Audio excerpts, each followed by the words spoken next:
Hey everybody, welcome and thank you for listening to this episode of Marriage Therapy Radio. My name is Zach Brittle. I'm here with Laura Heck.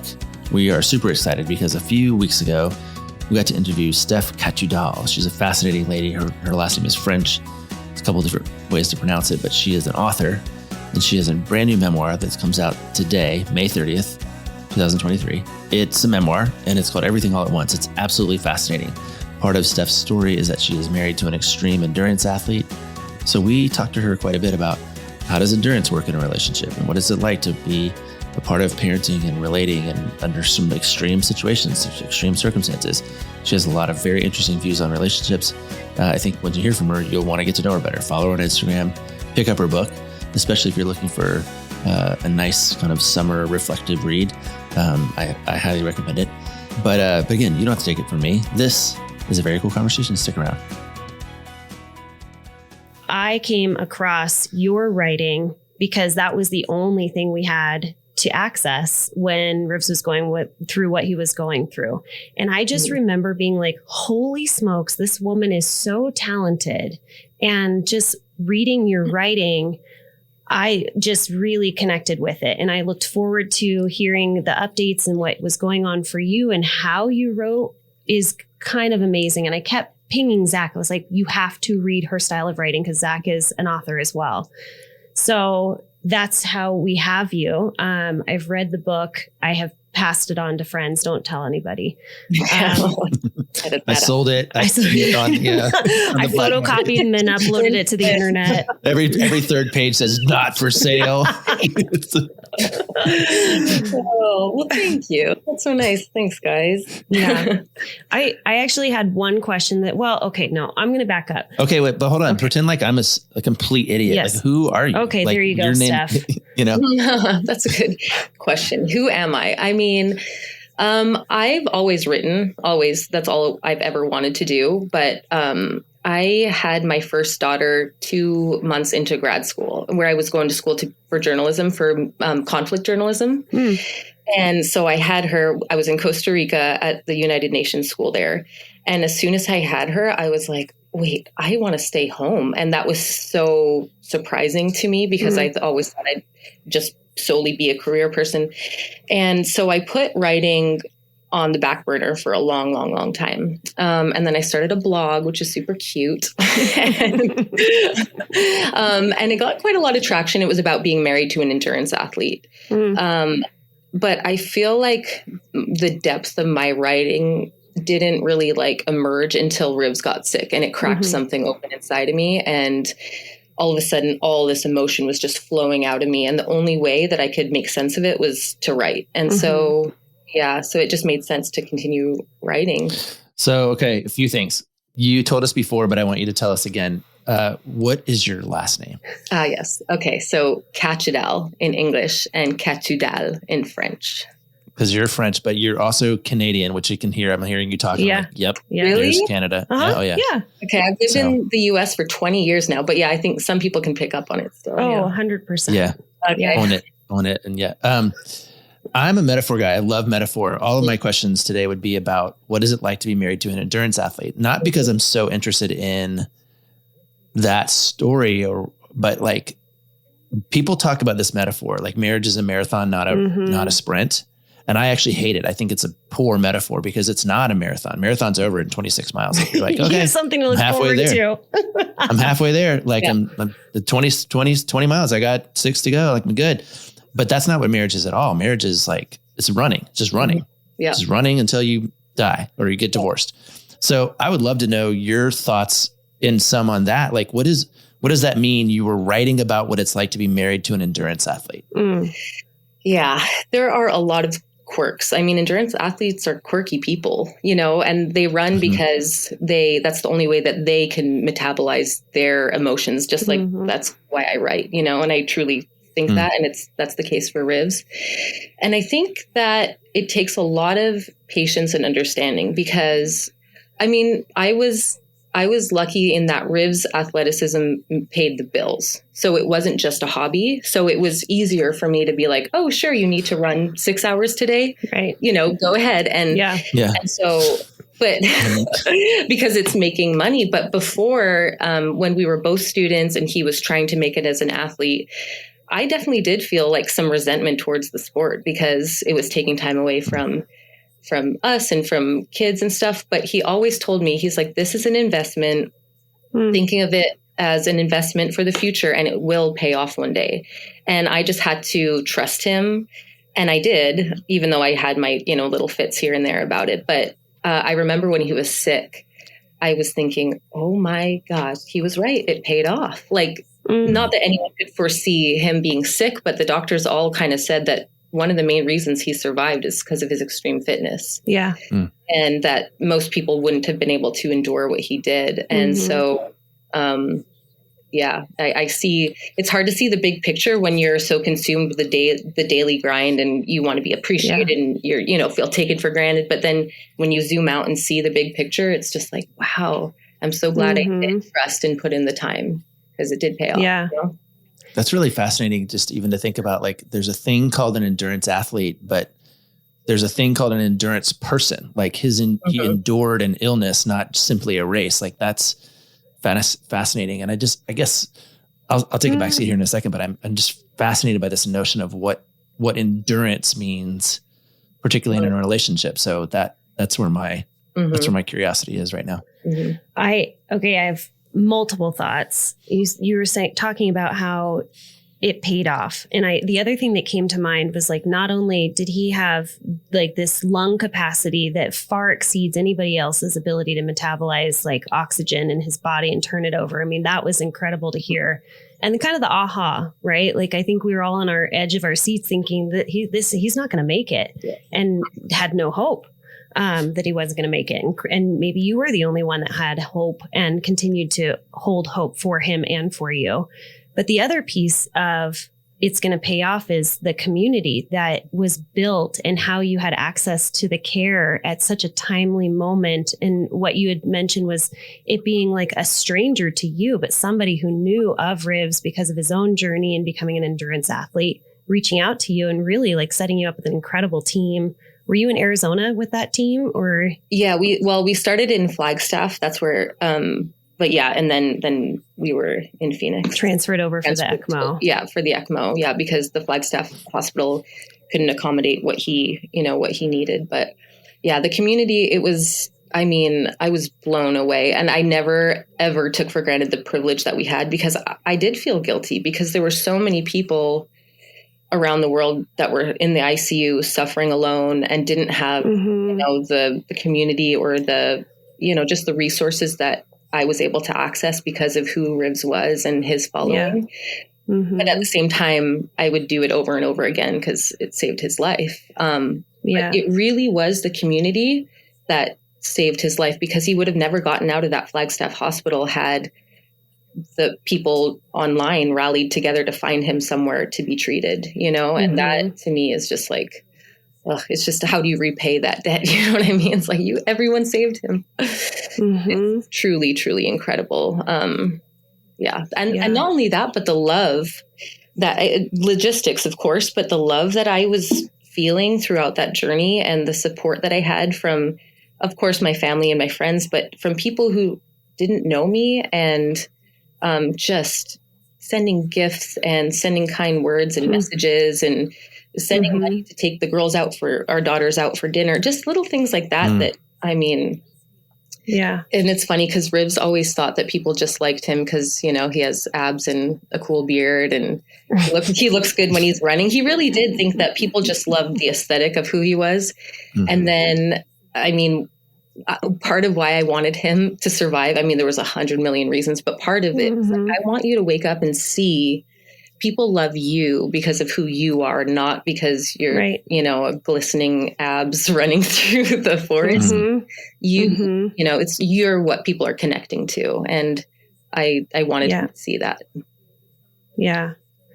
You, Zach, were talking about endurance and like to be married and endure marriage. But I have been thinking about you, Steph, as enduring and what you've gone through over a life course that started off with your brother, your dad, and just what it's been like for you to endure. That's an interesting metaphor of an endurance athlete. Like you're an endurance woman. Yeah. Can you share a little bit about just the progression of what cancer has been a part of your life? And a lot of people, we just keep talking like they're going to know the story. Sorry, you're going to have to read the book. Yeah. There you go. But I would love for you to give just like a little snippet, a sneak peek as to why we're talking about enduring and what you have gone through. Yeah. So when I was 6 years old and my little brother was 3, and he was diagnosed with leukemia, with ALL leukemia.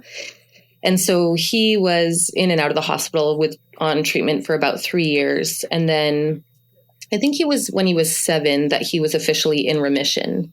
And then it was 3 years later that my father was diagnosed with adenocarcinoma of the lungs, which is a non-smoking related cancer. And it was stage 4 by the time they found it, because he was also super fit and healthy, and he was a marathon runner too, and did triathlons. And I have a type. And I have a type. I wonder why.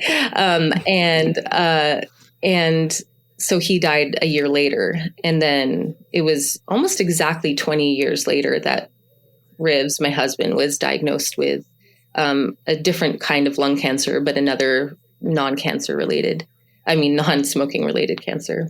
So yeah, I do. It's funny. I kind of compartmentalize those experiences. I think probably just for my own mental health.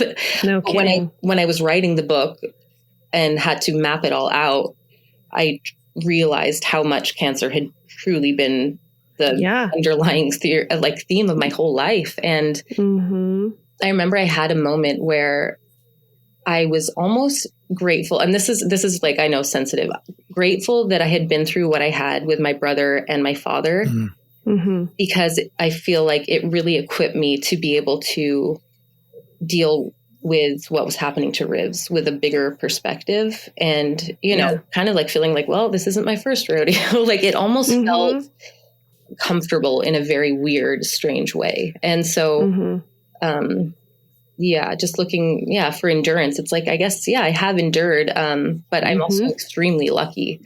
And I try to maintain that kind of frame of mind in all of it, that I'm just very, very lucky to be where I am and to have Rivs alive and my little brother alive. And, Yeah.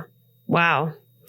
I mean, there's a lot of aspects as a therapist, as I'm reading through the book, and I'm like, oh my gosh, what's going on with the girls? Like you have 3 little people in your lives. That, congratulations, by the way. I think boys are the worst. I have 2 daughters, and I'm so happy. So we fight over this. I have a boy, an 8-year-old, and he's amazing. And I would never be able to do girls. I'm so not girly that it would be very hard to be girly for a girl. My girls aren't that girly, though, to be fair. My oldest, Harper, is as androgynous as it gets. So I feel like I've got a good mix in there. Nice. Yeah. Tell me about, I'm really curious about your relationship with your mom now, because there's such an interesting dynamic that occurred where you were the daughter of your mom while she was losing your dad and having to be a mom and a caretaker and all of those things. And then 20 years later, now you are in the shoes that your mom was in. And I'm just like, man, how does that shift your relationship with your mom and your perspective? Like, did you guys have some like deep cries, some come to Jesus moments? Yeah.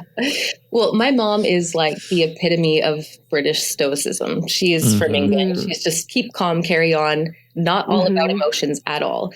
And so we've always been close. I mean, that's not true. In adulthood, we've been close and we've had a great relationship. But I was a really nasty, selfish teenager in the wake of my dad's death. I was angry and I took it out on her. I recognize that. I recognize those chapters because I've got 2 daughters. They're 16 and 20. And I was like, no, that one. I got, yep. And I didn't, but because we had been friendly in adulthood, I didn't feel like there was anything to heal until I realized that there was. And I remember the moment that it first hit me was Rivs was in the hospital, and I got a call at midnight from an ICU doctor saying that his lungs were failing and he couldn't breathe on his own, and they were going to sedate him and put him on a ventilator. Mm-hmm. And my mom had just flown in that morning to help me care for our daughters. And I hung up the phone and I ran straight for her bedroom, and I burst through her door, and she sat up in bed, and I was hit with this knowing that she knows what I feel like. Like my mom is the only person in my life right now that understands exactly what I'm feeling right now. And it was this crazy moment because I had never really contemplated the fact that she had lost her husband. I know that sounds really weird, but I was so consumed in my grief as a child that I never took the time to think about how she had lost the love of her life. Like, he really was the love of her life. She's never dated. She's 25 years later, she's still single. And, and so I had this moment, and it was like this thought that came up was, we are both wives of breathless husbands. That was like a thought that just was, and there's something, I know. And then she continued she lived with me for 9 months to help take care of the girls along with Riv's mother. And during that time, there was all these little epiphanies about how she had done the impossible of raising 4 kids through grief. And I never realized how impossible that is until I was confronted with having to do it possibly myself, and just feeling like, there's no way, how do you do it? And she did it. And so I think that I had this beautiful, I was just in awe of her. I've always thought she was an incredible woman, but there's this new awe and respect that I had for her, and thinking, how did you do it with such grace? And I think also in turn, she saw me as someone that understood what she had been through, and she had never had that in her life either. And so, there was so many layers to this. And, it was just a truly beautiful kind of like full circle moment. Moments. It's interesting to hear you talk about how you were so consumed with your grief as a child that you never had the opportunity to kind of step outside and realize that your mom was carrying it for all of you, and at the same time lost the love of her life. And I'm like, of course you couldn't stand outside of your grief. Like, how could you possibly stand outside of your grief? Or your mom, not really, maybe she wasn't able to be there for you guys and get to your level of what it's like to lose your father, because maybe she wasn't able to stand outside of her grief. It just makes a lot of sense, but it is quite lovely to see just that, like you said, that it comes full circle.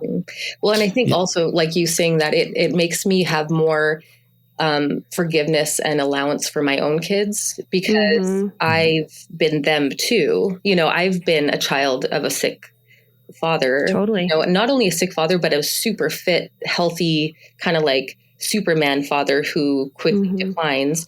And so it's like almost like through raising them, I forgave myself and for the actions for how reckless I was as a teenager, because I look at my kids and I'm like, you also have an impossible task. And, and so I think it allows me to hopefully just allow them to experience all the emotions that they need to, the anger, whatever they're feeling, it's valid. And it's like, I get you, I see you, I've been there, so it's again, another layer of this full circle kind of thing.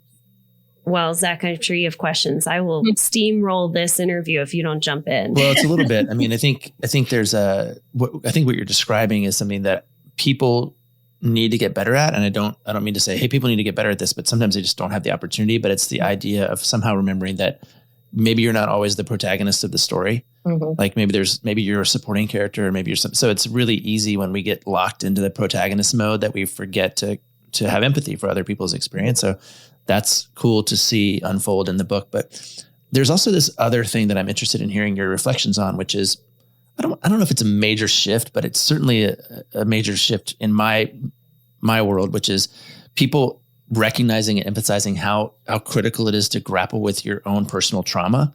Like you've got it coming and going from different directions. And I guess, have you formed a theory of trauma that makes sense for you, or that helps you make sense for you, whether it's capital T or lowercase t trauma that you kind of have come to terms with? Well, I think that, I mean, it's gone through a lot of changes over the years and based on my life experiences. But what I've come to find is that there's no inherent meaning to trauma. Like there's no reason. I don't think everything happens for a reason. I truly don't. And I think that it's fine that people do. That's totally fine. But I think that what was really helpful for me was to reframe trauma and make it have meaning for me. Like I said, like looking back on my father and my brother's illness, I don't think it happened for a reason, but I could ascribe meaning to it by seeing what I learned through it. And same with Rivs. I don't think he got sick for a reason, but I found a lot of comfort in trying to find meaning in it for myself. And so I was able to heal. I really healed from my childhood grief through Rivs' sickness, which is interesting. I was able to grow, to just kind of be cracked open to love. And I don't think I would have been able to do that had I not been through what I did. So the trauma itself maybe doesn't have meaning itself, but the lessons that you learn from it, I think that's meaningful if you choose to ascribe meaning to those things, you know? Yeah, I get it. So, but I mean, I think you're not wrong that the idea that trauma is, and so what does it mean for me? You know, like that seems to be the worthy work, which I think is evident in the way that you write and work that out.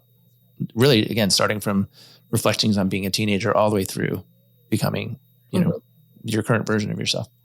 Yeah. And I also think that there were moments, and this is important because I remember as a teenager when people would say, try to give meaning to my dad's death, I would be really angry. I'm like, oh, there was meaning to that. You know, what purpose is there other than he's gone? Tell, you know, because there was moments in Riv's illness, like when he was waking up from his sedation from the coma, and he had severe ICU delirium. And it was by far the hardest part of the entire process, because he was angry and in pain, and it was just horrible.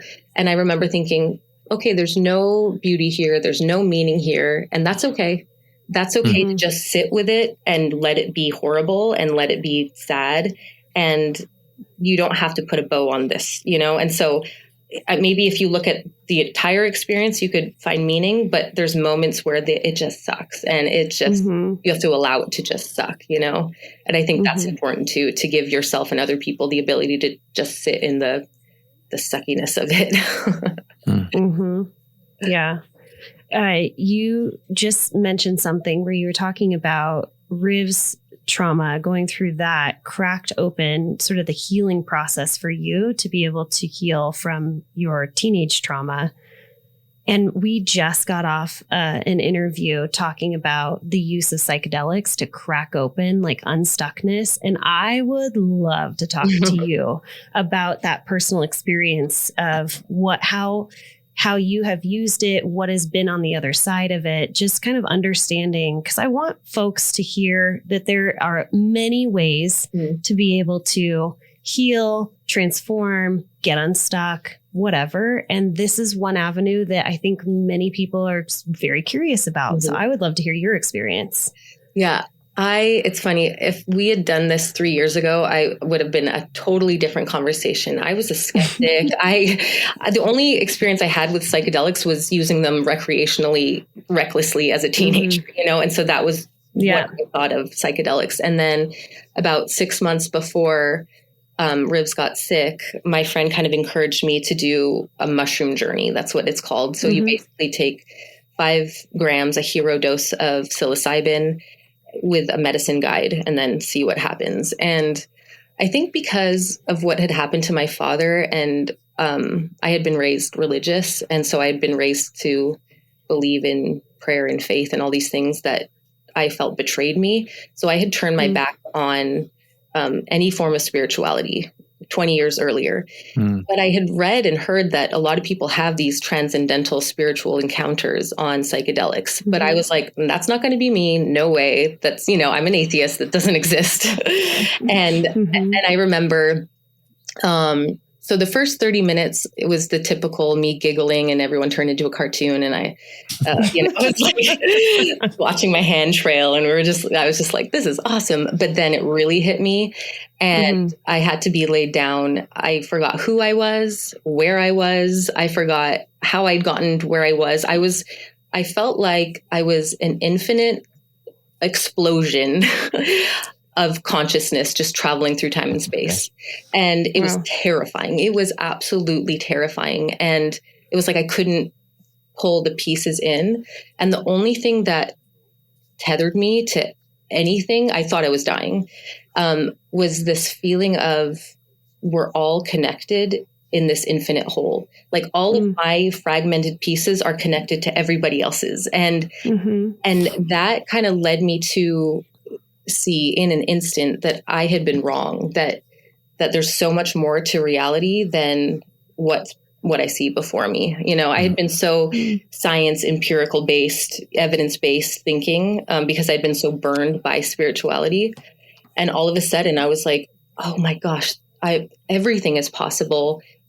There's so much more than what's before us. And then also feeling that what was tethering me to existence was love. And that was it wasn't even a feeling. It was like a knowing, like a memory that I was having, that this love is infinite and eternal. And so that means that there must be something bigger than me, Yeah. And that was for me, I ended the night hugging a potted plant. So once I was able to like stand up and walk around, and another important thing that I learned was to let go. I had been trying to like hold on to my ego, like my consciousness so hard because I was so afraid of falling apart. I was so afraid. I'd been like holding myself together for 20 years, compartmentalizing my feelings and like, subduing trauma. And all of a sudden I was just like, you need to let go. And once I did, I was able to fully experience all the emotions, everything all at once. I told myself I wasn't going to say that, but that's the title of the book. Yeah. But then when I was able to kind of put the pieces back together, hugging this plant, the plant embodied God or goddess or whatever. And the plant basically told me that love is God, you are love, and everything you need is inside you. And those platitudes, they sound so cliched, but it was so, when you experience it on that level, it doesn't become a platitude. It's a truth, like an absolute truth. And so, it was definitely the most transformative experience of my whole life in those 4 hours, Wow. Yeah. The image that you had, I don't even know if you've written about this, but like of you trying to hold on, keep yourself together, like being a whole piece. But then you said that you were fragmented. You felt like you were fragmented. And the only thing that was tethering you was your fragmented pieces tethered to other people's fragmented pieces.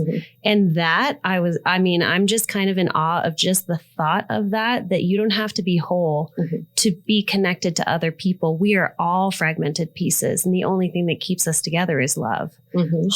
Yeah. Mic drop by Steph. No, well, by you reframing it. It's true. That is what it felt like though. And when I was those fragmented pieces, it was because I was feeling it all. I wasn't trying to tiptoe around the way I was feeling. I was just like allowing all of it. And I think that a lot. It's like, yeah, we're all broken and we're all just moving forward in the way that we can. And I think that's strength, and that's that. It was truly. And I also think that had I not had that experience, I don't think I would have been able to approach Riv's illness and sedation, especially the way that I had, because I really didn't believe in any form of spirituality, afterlife. I was a total existentialist, and that experience changed my entire cosmology. And so when Rivs was sedated, it was because of that experience that I knew that there was something other than his body fighting and existing, and something other than his body that I could connect with. And I don't think I would have been able, or would have even like entertained that idea had I not done the mushroom journey. So Yeah. even in the moment, I was like, I'm so glad I did that, because now I realize that everything is possible, that I don't have any answers, but everything is possible. And so he could be here and I could connect to him even when he's, you know. Is there a photo of you hugging the potted plant? Oh, I wish. Oh my God. Can we do a recreation? I think I was stroking its leaves too. It was she. She was a she. Okay. There was a gender. Sure. Definitely a she. And yeah, she was just so powerful. She was purple. Not really, but you know.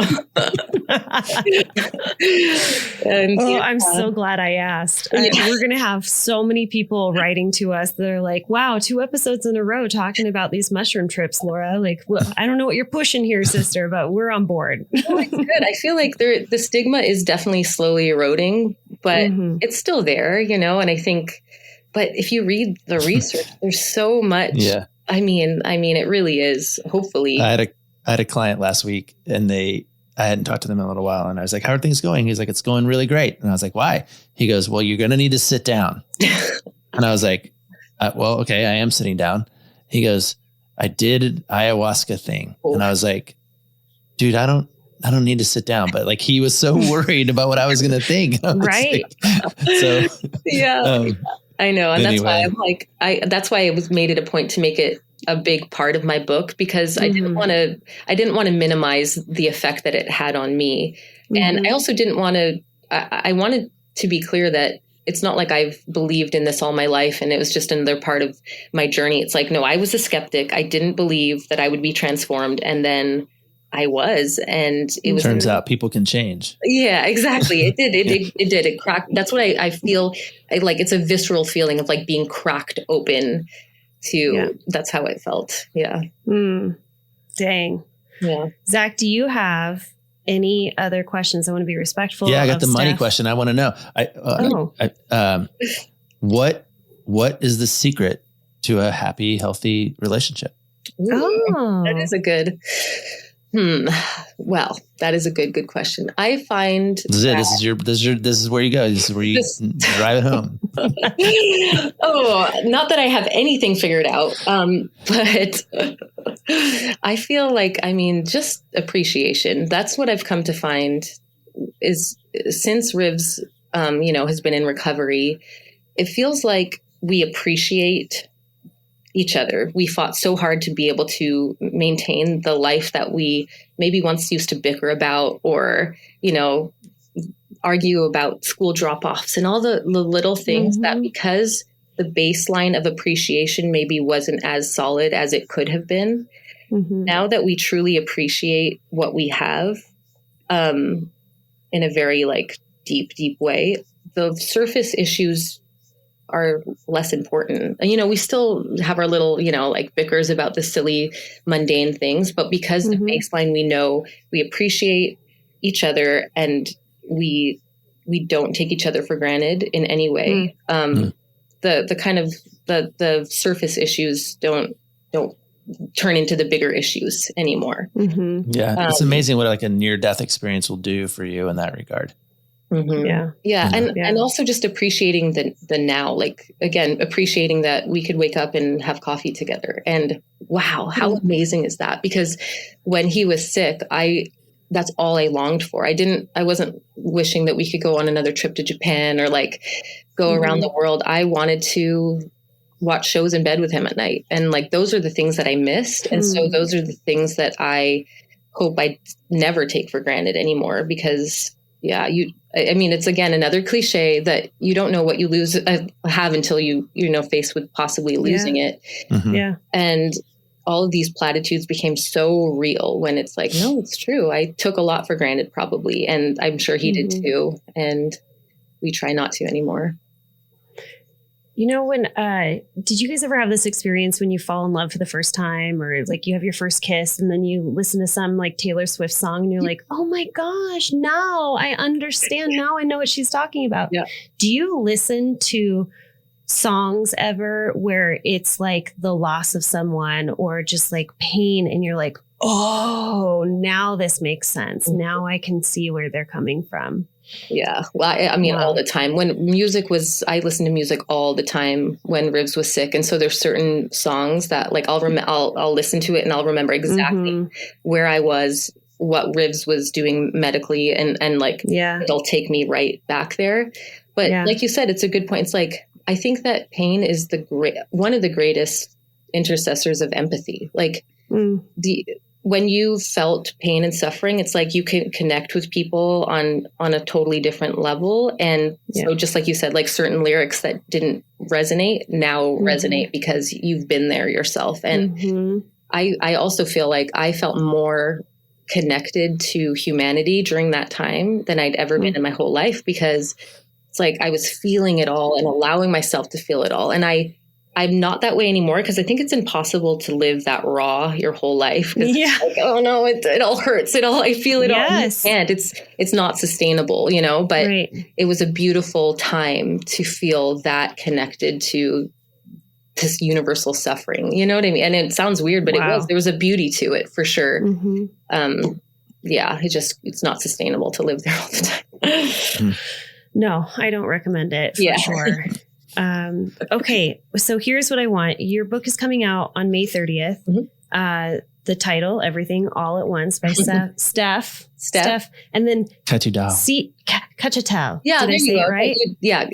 Catudal. You could say Catudal.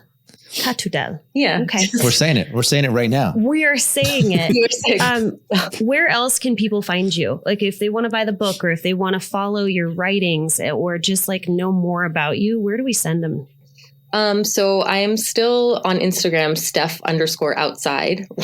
I like to be outside, I guess. I don't know. That was my handle from a long time ago. So that's still my handle. Steph_outside. That's where I post a lot of just my daily, well, not even daily, probably like monthly thoughts and writing. It's just I just like putting out there what I feel. And then if people resonate with it, that's awesome. And if not, then that's fine. You still have your cute blog? Blog? You can find it. I haven't blogged on it in, maybe 5 or 6 years, but, that's solely about, being a wife. It's called Wife of an Endurance Athlete. Okay. So what's it about? Oh no, it's not. It's called, it's actually even better. It's Chronicles of an Endurance Athlete's Wife. Okay. Getting straight to the point. And it's all these like anecdotes of me, all the weird quirks of being married to an endurance athlete, like sweaty socks and all that kind of stuff. But, there's humor to it. No humor in my book, which is, I wish I had added more levity to it, but I didn't. But there's a lot of humor in the blog. And then I have a website, stephcatudal.com. Okay. All right. Well, thank you so much for being on the podcast, taking time. I cannot wait for people to read this and then come back and say, oh my gosh, Laura, thank you so much for having Steph on the podcast. Because I just wanted people to become aware of your writing. It's a beautiful story, and that story is your life, but it is written in a way where I'm like, it is poetry to read. It is really quite lovely. So thank you so much. Thank you for sharing your gift with the universe. Thank you. Thank you so much. Yeah. It's hard to bare your soul and then let people, criticize it or take it away, So thank you so much for saying that. I adore it. Thank you. Zach, shall we land this plane? Yeah, I think it's all good. Thank you, Steph.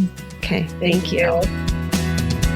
Thanks so much for listening to this episode of Marriage Therapy Radio. So Steph's book, Everything All at Once, a memoir, it comes out May 30th, which is today, if you are listening on the day that this gets released. So check it out, buy your copy, find her on Instagram, do whatever you can do to support Steph. She has been through amazing things, and she has shared her journey with us. And I'm always appreciative of just learning and having people be so raw and vulnerable and sharing their story. So thank you to Steph for coming on the podcast. Thank you for all of your time and attention, making the relationship better today than it was yesterday.